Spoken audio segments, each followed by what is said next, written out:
In this episode, we speak with Niclas Luthman, founding partner of Nix. Based in Sweden, Nix develops better-for-you alternatives to popular sugar-packed and carb-loaded foods, such as confectionery, ice cream, snacks, and sweeteners. Nix seeks to eliminate the gap between indulgent and healthy through food innovation, to empower more people to make better food choices. An entrepreneur with a mechanical engineering background, Niclas became a self-taught food engineer in 2014 after having to change his diet and lifestyle. He worked with food scientists to develop a range of sugar, wheat, and gluten-free snacks that can be part of everyday life. The Nix range has become a permanent fixture in the Swedish confectionery aisles and also has a home in the US. I'm your host, RJ Lumba. We hope you enjoy the show. If you like the episode, click to subscribe. RJ Lumba is the managing partner of GrowthCap and the executive chairman of Market Insight Media. He is the host of Growth Investor, a podcast featuring today's best investors, executives, and founders. In the minutes ahead, we'll uncover insights and strategies for accelerating growth and succeeding in business. Nick, thank you so much for taking the time to chat with us today. It's a delight to be with you. Thank you.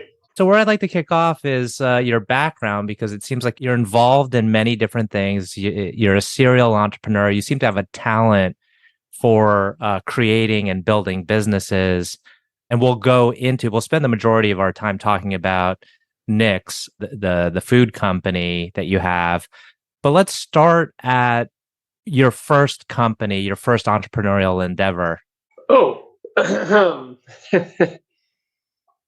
that's way back. I don't know. I mean, I had so many small ones when I was like in high school and that, but I can't count them. The one that really I started was my first company, was a consulting company in electronics. Between first and second year at the Royal Institute of Technology, I was doing some work for a company called Faucet, owned by Ericsson, about computer printers, mechanical, the ones that had a little head with nails going. Yeah, that's my first company. So consulting, that's boring. Okay. Well, what was interesting was I saw you are a part of a golf course design group, or you're a golf course related company, but then you're also big distributor of major brands in the Nordic region. And then you have a food company. I'm sure and then I think you're also involved in music. So Yeah. No, I'm a failed musician and I'm a failed pro golfer, but I want to hang out with people that are really successful. So I do these things from my perspective. I sometimes, when I'm lucky, I get to make the course that really good players play. And I was in Sweden a few weeks back, and actually the whole family was out looking at a new green that I designed before the pandemic that had grown in. So I was really happy about that. But I don't really have time for these things now, but it's fun to be able to do them. Funny, I was just thinking, I'm throwing an event in Aspen, Colorado next week, and what you said really resonated with me. I just like to hang out with successful people. Another way of saying is I like to hang out with people who inspire me, that are building their own businesses or creating something new. It seems like to do that, you can be involved in a lot of different things. I'm curious as to, how you were able to go into these different areas. Was it purely, I thought that would be cool, and so I did it? No, first of all, very solid foundation scientifically. So my mom is a physics teacher. My dad was on the Swedish nuclear program. So they are very... my dad was fantastic at explaining complicated scientific situations for me. I knew when I was really young how to make things. That's a good ground to be on. You don't think that anything is impossible, because my dad explained everything. My mom wasn't so bad either, but both of them really, that was nurturing me as trying out stuff. And it was really like, I was in Sweden with my 90-year-old mom a while back, and When I was 4, I walked about a mile to kindergarten every day. And I mean, who does that today alone? Walks as a 4-year-old to kindergarten. And they were completely confident that I could do it.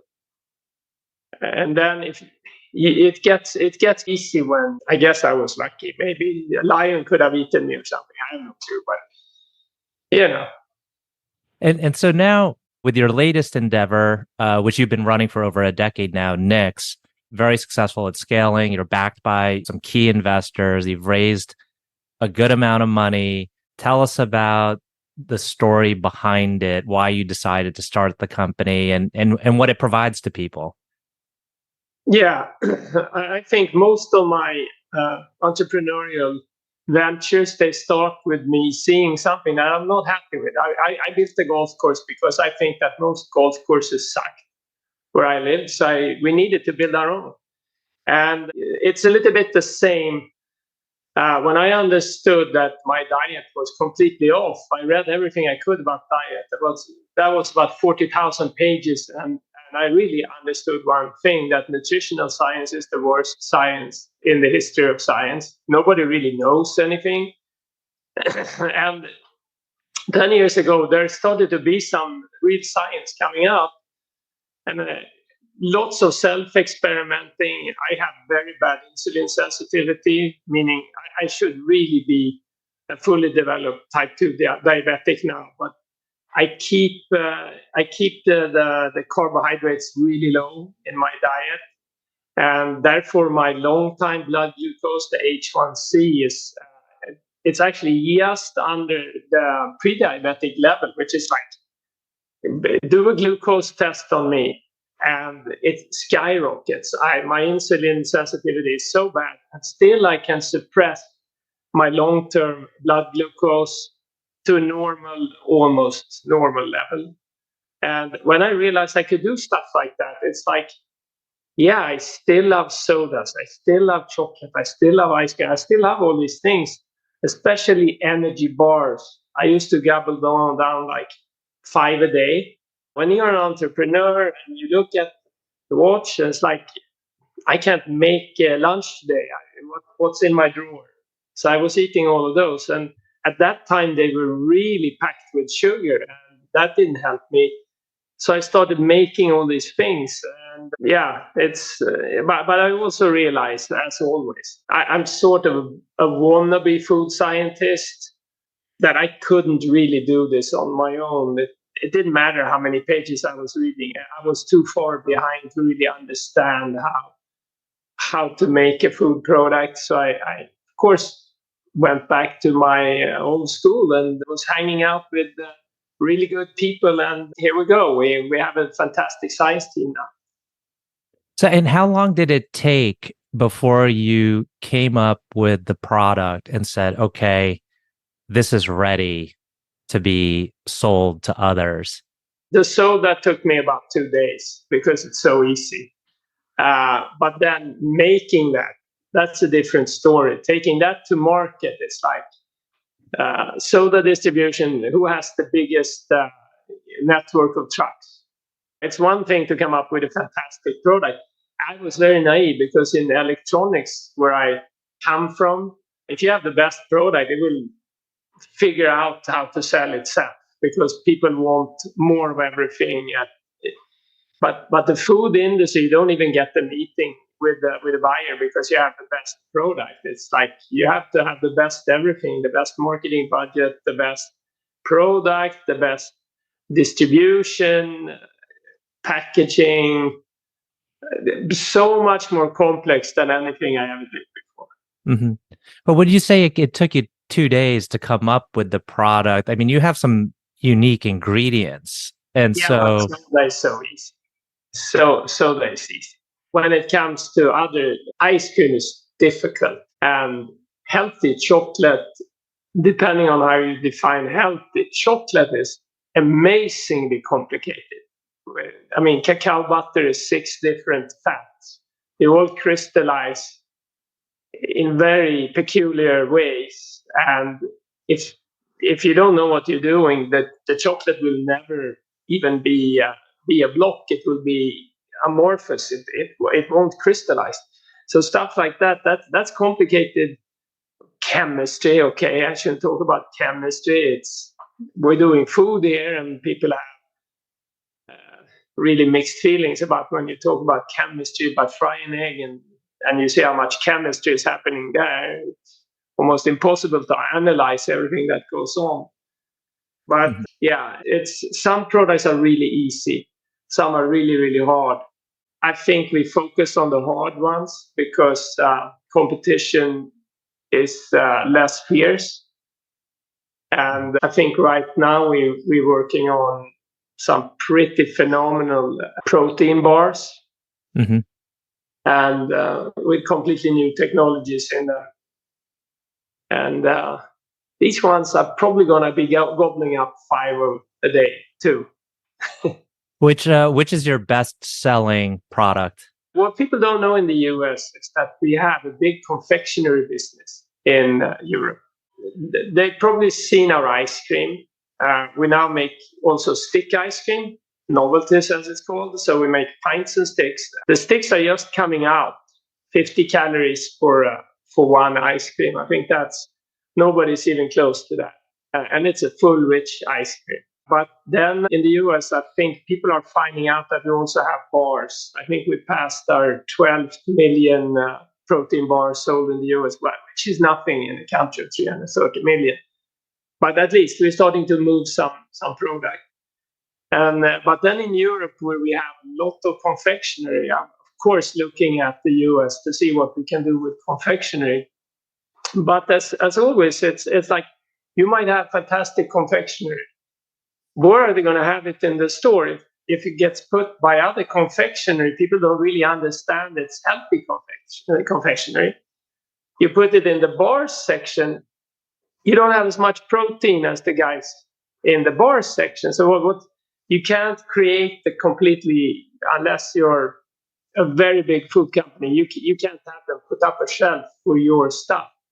So it has to fit in. And these things, when you come from electronics, as I do, it takes a while to understand, like, well, we have a great product. People should buy it. Online, it's different.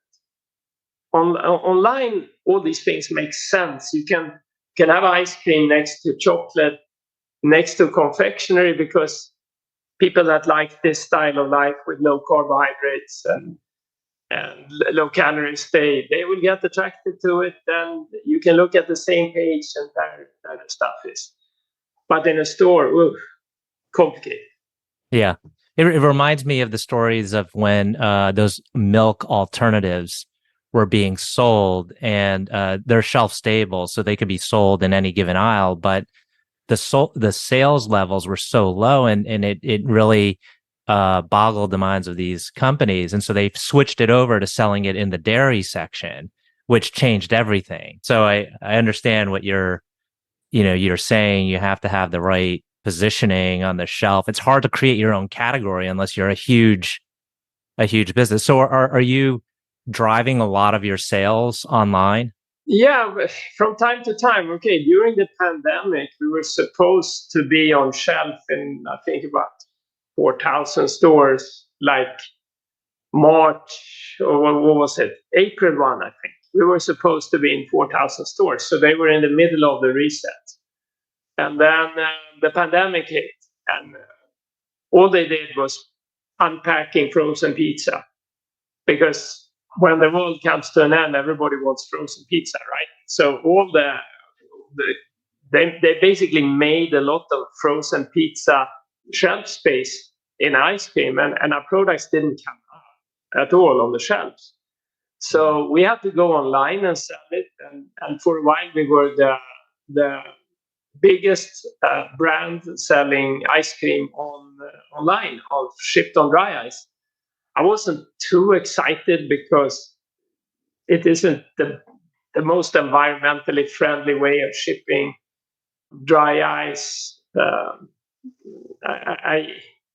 But we sold a lot of ice cream, and we had to do it. Otherwise, the brand wouldn't have existed. I mean, we sold millions of pints shipped on dry ice. Now, tell us about your decision to bring in outside investors and then we'll talk about a little bit about your investors and how they add value to your organization. Okay, I was through a very grueling venture capital or private equity. I wouldn't call it experiment, but I started a business when I was very, very young, and we took it extremely successfully to, I think we were at like 40, $50 million revenue. And all of a sudden, private equity wants to come into that industry. And when you build something, you don't have liquid assets, and somebody comes in with tens of millions of dollars in your little industry and starts buying companies, start consolidating them and all that. It doesn't really matter if what they're doing is based on very bad strategies, because you have to fight them. And as a cash flow positive small company that relies on being cash flow positive, somebody comes in and they don't have to be cash flow positive for years and start buying up competitors of yours, then you might have to join. You have to sell out partly, or what I regret was that I didn't sell everything 100%. So I was sitting there in something where I was a minority owner, disagreeing on most of the acquisitions and things that we made. And so this time I wanted it to be completely different, because I realized in food you need solid funding. And without it, you don't stand a chance. Whatever I and Carl, my co-founder, could muster, I mean, it would take us 30 years to reach any size, and we don't have that time. So what I did was really, really make a solid due diligence on everybody that invested. So I really wanted to know that it was good investors, and that we shared the same visions for the future. And that has really worked for us. And I also think Swedish investors are usually really good. That's the backbone of our company. I would say 3 Swedish venture capital private equity firms. I think those values are the least greedy that I met, the least short-sighted, the most. There is really something with Swedish private equity and the venture capital. It's a very big difference. Sweden is a small country. You can't screw anybody over, because then you don't get to make a deal again, because everybody would know. So everybody has to behave, but also it's something in the philosophy. We agree about the same set of facts in a way that sometimes the guy with the most money in some cultures has the right to set the facts and bend the facts. And that doesn't happen in Sweden. In Sweden, we agree about the facts and then we discuss. It's not like not the guy with the biggest pockets get to call the shots. It's just because you have the most money, okay, you have a lot of influence, but you also have to make your case through arguments so it makes sense. And we have this rule now in the company that everything we do has to make sense. And this goes from the top all the way to every person in the company. I really said, if you're making a decision about something that doesn't make sense to you, I mean, you have to alert everybody else that it's very, very simple. Mm-hmm. That's very interesting. Culturally, there's a difference between investors from, say, the Nordic region versus maybe Western Europe versus the US. I mean, are you able to pick up on the differences between these different firms? Because I would argue that you could find investors in the US or other parts of Europe that are aligned with your values and being long-term oriented. Yeah, I think we've been good at that. We've been good at finding investors that I feel good about. We don't have too many conflicts between the investors. You need some tough guys too. You really do. It's like you can't just let the founder or the CEO run away with the company and run it like if it was just theirs. You have to have somebody coming in, set down the foot, and it's like, it's not okay with these margins. But then, of course, I can say I should be able to explain why the margins aren't there. To say like it's because we don't have the same factory as a big ice cream company or something. It's just you have to talk about the facts and agree about the facts. I'm curious, when you mentioned your previous experience with private equity coming into your market and out-competing the smaller players, is there something you would have done differently during that time? Not necessarily just partnering up with a private equity firm, but maybe some strategic moves as an entrepreneur, or was it just that you can't compete when you have big money coming in?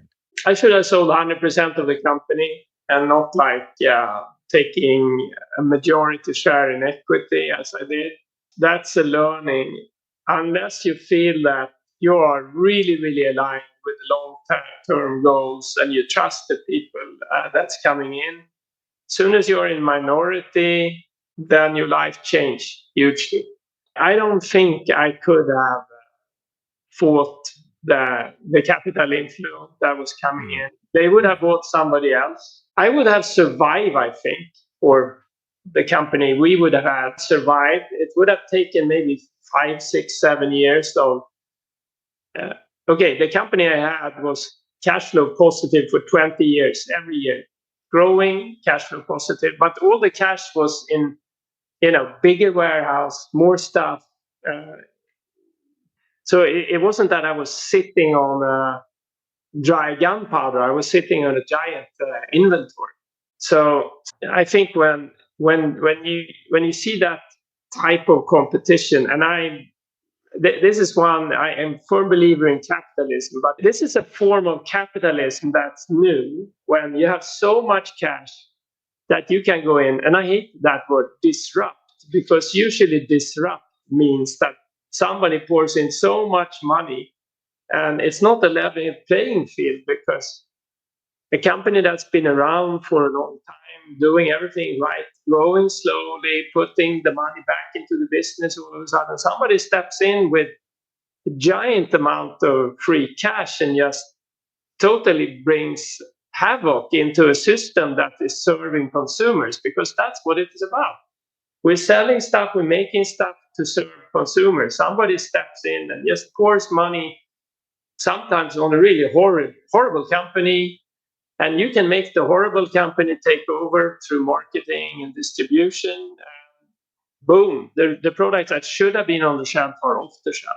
Mm-hmm. Mm-hmm. And that's a little bit concerning to me, especially when it comes, like I heard something like somebody was undercutting every bid for school buses or something because they had the money to put everybody else out of business. Mm-hmm. And then what happens? It's not their plan, of course, to provide school bus services under cost for the complete future. The plan is to disrupt everybody, force everybody else out of business, and then 3 years down the road, you double the prices. I think you see a little bit of this now in rental cars. Mm-hmm. Ever rented a car last few years? Somebody came in and bought Hertz for pennies to the dollars. Mm-hmm. And then everybody else raised prices. This is not good for the consumer. I want to do things that are good for the consumer. Right. We're coming up on time. I have two questions I'd like to end the conversations with. But before we get there, can you tell us about maybe your 1 or 2 key insights to being successful in business and scaling businesses? Oh, wow. Yeah. First question is, are you a real entrepreneur?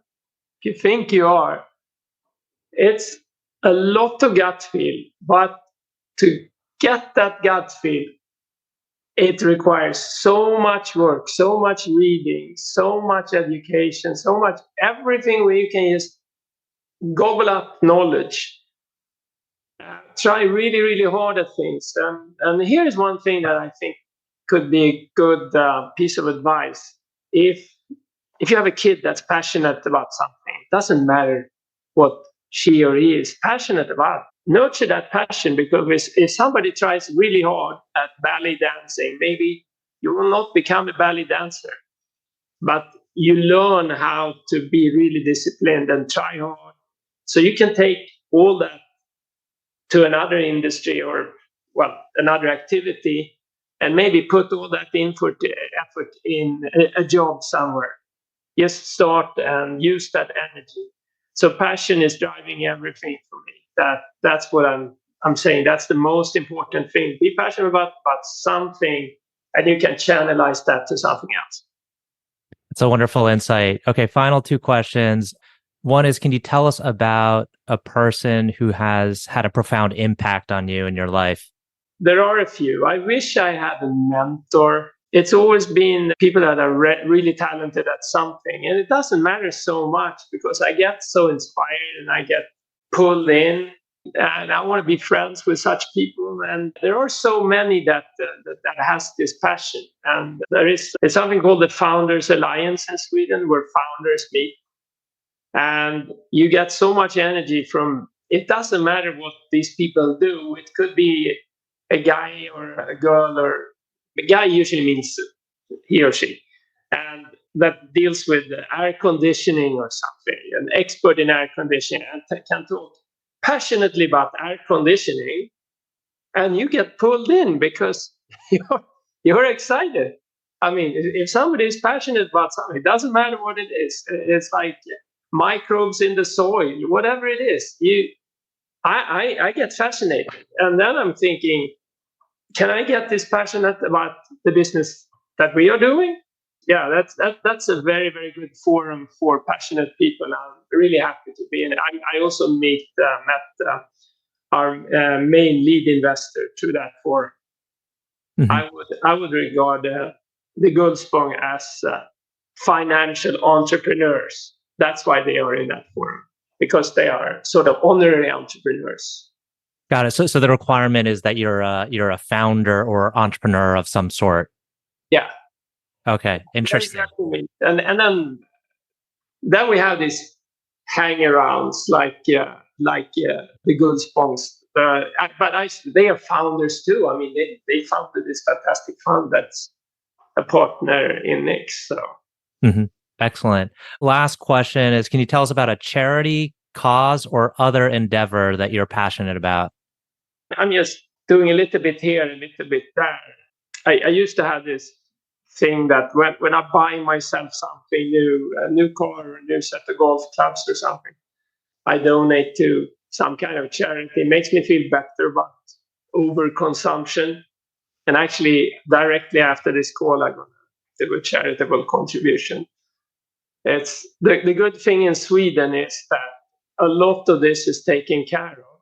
You don't have to spend a lot of time going to some cocktail party at the zoo because they're buying a new rhino, and you're expected to do a silent auction of something that you don't want, and all of a sudden you walk away $1,000 less in your pocket, and you have a pillow that somebody made that you think look awful, and you're thinking, who am I going to give this one to? In Sweden, we are more efficient. It comes on your tax bill, and I don't mind paying taxes in Sweden because it saves time.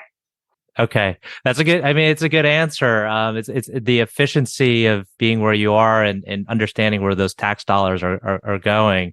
Well, Nick, I want to thank you again for taking the time. This has been a great conversation. I certainly got a lot of insights out of this, and I'm sure our audience will too as well. I hope so. Thanks a lot.